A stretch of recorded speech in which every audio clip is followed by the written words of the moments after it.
Here's Brody Brazil.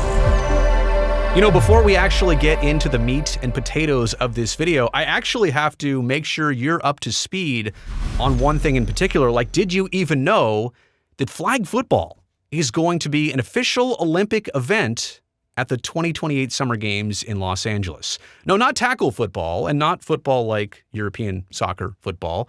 Flag football, I kid you not, is going to be part of the 2028 Olympics. And next week, as you're watching this, the NFL is actually going to take a vote, which we expect to go favorably, in allowing its players to participate in the Olympics in the flag football event in Los Angeles in 2028. Now, this should work out timing-wise for the players right before training camp, but there's obviously also the risk of somebody getting hurt, and you also realize this is probably the league's top players going to represent their countries, but also what other countries besides the United States really stands a chance in this. We'll get into all the details in a second, but just so you know, flag football's in the Olympics, and NFL players might be playing flag football in the Olympics in just a couple years. That's sounding pretty likely right now.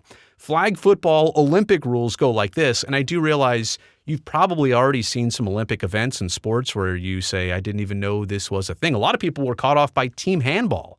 Even a handful of years ago, they're like, this is a pretty cool sport. I didn't even know this was a thing. So the Olympics have always been known to take on different, unique, more rare sports, emerging sports. In this case, they're doing it, I think, because it's football and it's the United States and it's Los Angeles in 2028. Flag football, of course, making its Olympic debut. They've never done this before, and they won't have until 2028.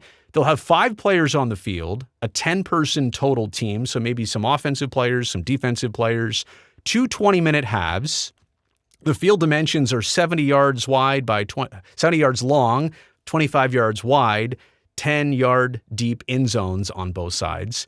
4 downs to get to midfield, then you get another 4 downs to get into the end zone. So it's not the 10-yard marker, not moving the chains. You literally have 4 cracks to get past midfield and then 4 cracks to get into the end zone. So it's a condensed version, right? Fewer players, smaller field, less chances, and no tackling. You're either going out of bounds, you're taking a knee, the pass is incomplete, or somebody pulls your flag.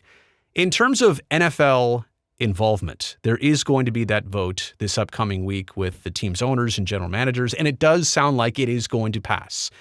The NFL says that they're kind of supporting growth here, and they're also figuring that they could advance league interests. And I do think this is going to get some attention, some exposure worldwide. Who are these NFL players from, other countries across the world saying, what is this all about? I'm interested in this. I'll start watching more flag football.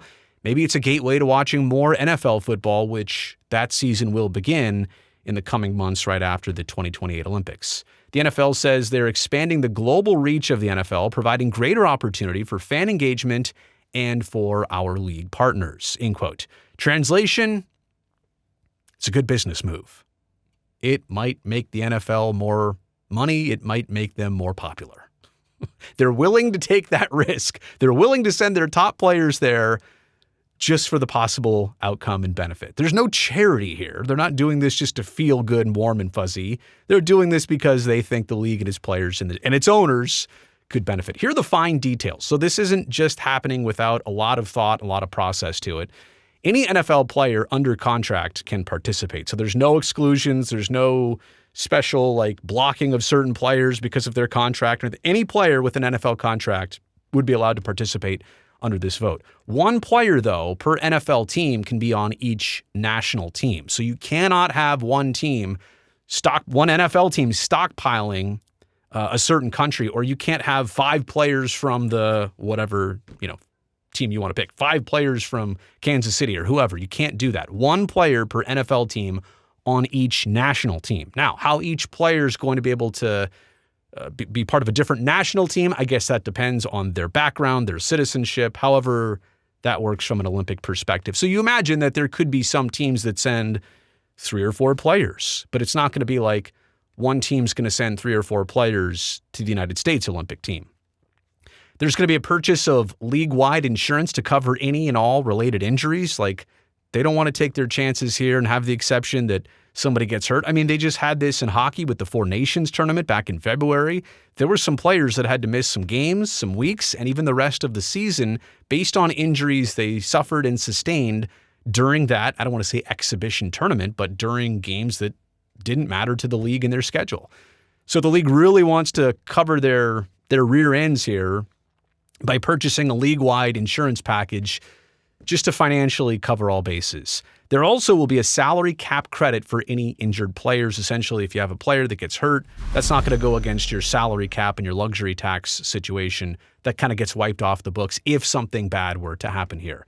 Olympic teams also must establish medical teams up to NFL minimum standards, meaning that they just want the same attention and care and the same amount and quality of trainers and medical staff and resources, right? That makes sense. Like we will send you our top tier players, but we can't have like a high school medical staff, a volunteer medical staff taking care of you. We need the pros of pros here at the Olympics.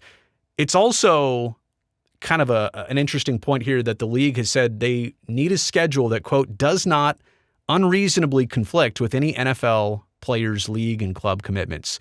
So they can't have the Olympic team doing get-togethers while they still call them OTAs or any other summer camp or event. So they just don't want NFL football players to have to miss NFL practices, league events, team events, anything like that because of the Olympic commitments. Basically, if you can make this fit in your schedule on your personal time, the NFL is totally okay with it. And yeah, by the way, the 2028 Summer Olympics, we don't know when the flag football event would be part of that. I imagine probably a week or two during that time, but it's from July 14th to July 30th of 2028. So theoretically, right, like that should work out just in time at the beginning of training camp and, does not unreasonably conflict. You would think that players aren't going to have to miss too much or any of training camp, or it will work out okay. It's right at the very beginning of the season, and they'll be fine. So here are my takeaways. Number one, the NFL is so lucky in general to have flag football as an alternative. And by that, I mean tackle football is hard on the body, and tackle football is expensive, and you need pads and helmets and coaches to teach you how to tackle right. But in flag football, it's such a nice alternative because there's not as many barriers to entry. Like kids can play because all you need is a belt and a flags on each side and cleats, and that's pretty much it. And it's also nice for the Olympics because there's no way traditional football would be an Olympic event, right? It's just not something I think they'd ever do. But flag football is a little bit more doable for the Olympics. So my point is, the NFL is so lucky to have flag football as kind of like an alternate existence, an alternate marketing tool, an alternate way to get people interested in playing football at a barrier and a price point and an entry barrier that's a lot less than playing actual football. I do feel like, though, with this flag football in the Olympics, it's going to be kind of like baseball. And I say what other countries have the same chance as the United States, but obviously countries like Japan have very much emerged as being big baseball countries. Australia has always kind of been lurking in the weeds in baseball. But in terms of football, what other country even produces high-level football players at the clip that the United States does? So depending on where these players from NFL teams can go represent different countries, I guess some other countries might have a chance depending on how flexible they are with citizenship and whatnot. But it's just like, we're just going to watch the USA steamroll everybody else in flag football? Is that basically what it's going to be? But still, I feel like this is the perfect opportunity for it to debut in Los Angeles. I don't know that this is going to be a forever sport and Olympic event. Like they might just do flag football in 2028 and never, ever do it again. That could very well happen. But I do think, especially if this is a one-off, but even if there's some anticipation and build-up around it, and if really all the top players are going to be there, this will generate headlines, attention, ratings, all the above. Interest, it'll generate all of that for the 2028 Summer Games. And the NFL is no dummy. That's why they're sending probably a lot of their top players to the Olympics. So didn't know if you knew that, wanted to pass it along, just wanted you to be aware that this upcoming week, that could officially be a thing. NFL players at the Olympics in 28 playing flag football. Let me know what you think about all that in the comments section below. Also, a thumbs up while you're down there. That helps me, this video, and this channel. And also, don't forget to hit that subscribe button like right now. That way there's no question. I'll definitely get to see you back here next time.